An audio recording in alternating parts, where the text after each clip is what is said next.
साथियों नमस्कार, मैं राम प्रताप सिंह कुशवाहा। हमारे चैनल ज्ञान एंड नॉलेज के प्रोग्राम मंथन में आप सबका स्वागत है, अभिनंदन है, वेलकम है, सुस्वागतम। आज सारे देश में एक ही पर चर्चा है, लोकसभा चुनाव 2024 का तीसरा पायदान। तीसरा मतलब 3 टिकट महाविकट। और वास्तव में ये जो तीसरा पायदान है ये भारत की राजनीति का निर्णायक पॉइंट होगा।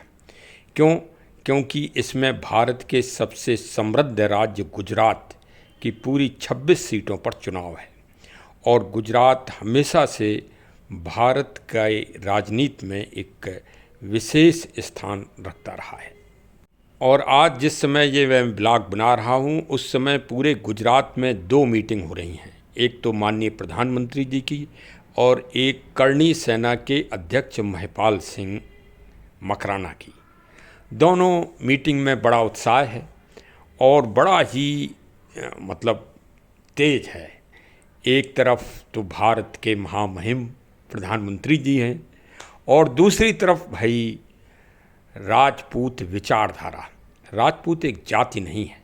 जाति अगर कोई समझता है तो वो गलत है, क्योंकि राजपूत अगर एक जाति होती तो ब्राह्मण फिर अपने आगे नाम के आगे सिंह क्यों लगाते हैं, जाट अपने नाम के आगे सिंह क्यों लगाते हैं, सरदार जी लोग अपने नाम के आगे सिंह क्यों लगाते हैं, कई हमारे SC ST के जो आदिवासी और जो हरिजन उसमें हैं वो अपने नाम के आगे सिंह क्यों लगाते हैं, यादव जी सिंह क्यों लगाते हैं, वर्मा लोग सिंह क्यों लगाते हैं।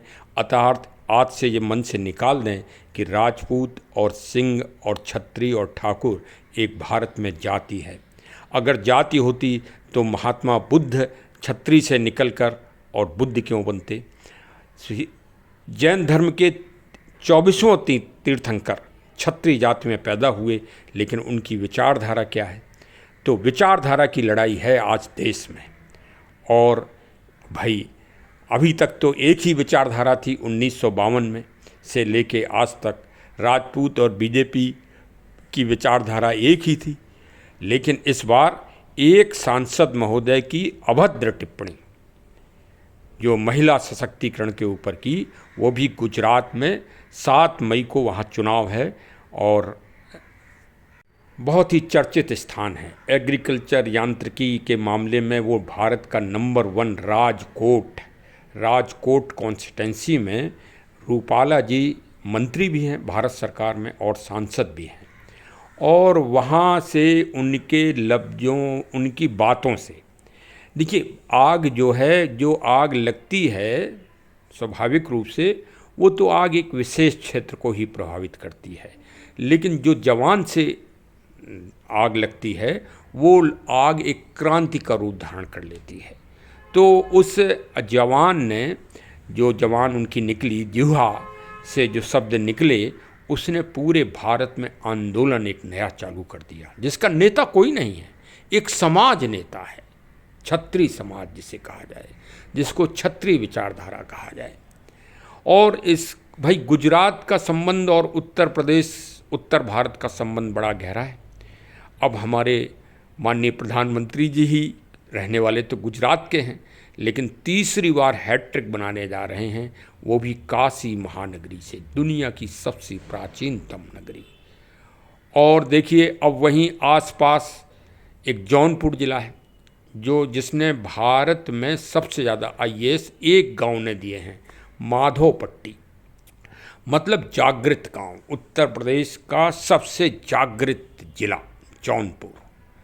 और जौनपुर में भी देखिए एक नई राजनीतिक आंदोलन चालू हो गया, परिवर्तन चालू हो गया। और जौनपुर के इतिहास में पहली बार संसदीय सीट पर श्रीमती कला सिंह रेड्डी, दक्षिण भारत की रहने वाली हैं ये, और ये संसदीय प्रत्याशी हो गई हैं बसपा से। बहन मायावती जी ने इनको अपना उम्मीदवार बनाया है। और भारतीय जनता पार्टी से हैं श्री कृपा शंकर सिंह। अब और एक तीसरी पार्टी और है, तो अब त्रिकोणीय संघर्ष ये काशी के पास वाले ज़िलों में हो गया। और काशी से जौनपुर से सटा फिर सुल्तानपुर, और सुल्तानपुर से सटा फिर अयोध्या। तो अब ये तो भाई अयोध्या में अभी कैसरगंज एक सीट है, वहाँ भी बड़ी निर्णायक, ये विचारधाराओं की लड़ाई है, ये विचारधारा तय करेंगी। देखिए कौन कौन सी सीट। गुजरात में एक आनंद संसदीय सीट है, जहाँ से अमित सिंह चाखला उम्मीदवार हैं एक विशेष पार्टी से, और वहाँ भी महासंग्राम है, वो विचारधारा तय करेगी। और बाड़मेर राजस्थान, उत्तर प्रदेश में जौनपुर और कैसरगंज। देखिए जिन सीटों से वीवीआईपी लोग लड़ रहे हैं वो तो जीतना ही जीतना है, वहाँ विचारधारा क्या है, वहाँ तो पहले से विचारधारा है। लेकिन ये जो सीटों के हमने आपको नाम लिए हैं, एक राजकोट, एक दूसरा आनंद, दो गुजरात की और दो उत्तर प्रदेश की, एक कैसरगंज और दूसरी जौनपुर, और तीसरी राजस्थान की बाड़मेर, जिसमें सीधे सीधे सत्ता पक्ष और विचारधारा की लड़ाई चल रही है। अब देखिए इसमें 4 जून को मालूम पड़ेगा। 4 अंक राहु का होता है, राहु परिवर्तनकारी होता है, राहु जो है संघर्ष कराता है। तो 4 जून को भारत का भाग्य निकलना है और 4 राहु का अंक होता है। तो अब देखिए भाई राहु जी क्या कलाएं दिखाते हैं, ये तो 4 तारीख को ही मालूम पड़ पाएगा। और ये 5 सीटें भारत के विचारधारा को, भविष्य की विचारधारा को तय करेंगी। और 7 मई तक ये विचारधारा का निर्णय मतपेटियों में बंद हो जाएगा। कैसरगंज का तो शायद बाद में है, जौनपुर का भी बाद में है, लेकिन नामांकन की प्रक्रिया 7 तारीख तक समाप्त हो जाएगी यहाँ, तो प्रत्याशी भी डिसाइड होना है। देखिए हमारा चैनल सामयिक घटनाओं पर विवेचन करता है और तटस्थ विवेचना करता है, निष्पक्ष। कबीरा खड़ा बाजार में सबकी मांगे खैर, ना काहू से दोस्ती ना काहू से बैर। और भाई विशेषकर प्रकृति पर्यावरण के संरक्षण व संवर्धन, पेड़ पौधों की रक्षा, जीव जंतुओं की रक्षा हेतु विशेष ये हम टिप्स देते रहते हैं समय समय पर। हमारा राजनीतिक विश्लेषण भी बड़ा अचूक होता है, बड़ा अनोखा होता है। अवश्य सुनिए और जागरूकता पाइए, और हमारे चैनल को आप सब्सक्राइब भी कर लीजिए। और देखिए राजनीति से जुड़िए।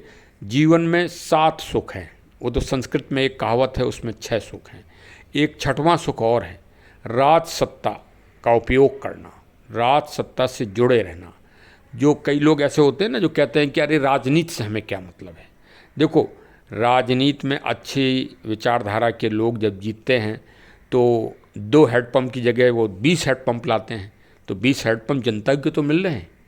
भाई सांसद अगर विधायक अड़ियल हो गया तो सरकार से लेके आता है, नहीं हमारी जनता को इतने हैंडपम्प दीजिए, आप इतने आप ट्यूबवेल दीजिए। अरे एक खेत में अगर ट्यूबवेल लग गया तो कम से कम 10 फल्लांग का एरिया तो सिंचित हो जाएगा।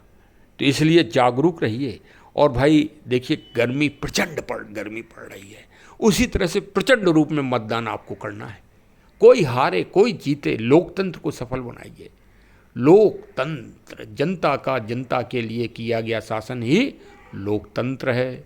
तो अब बस हमारे चैनल को सब्सक्राइब कर लो, वो बटन अपनी दबाना तब दबाना, पहले हमारी बटन दबा दो आप चैनल की। हाँ, कुछ हमारा भी उत्साहवर्धन हो। बहुत बहुत धन्यवाद। जय हिंद, जय हिंद, जय हिंद।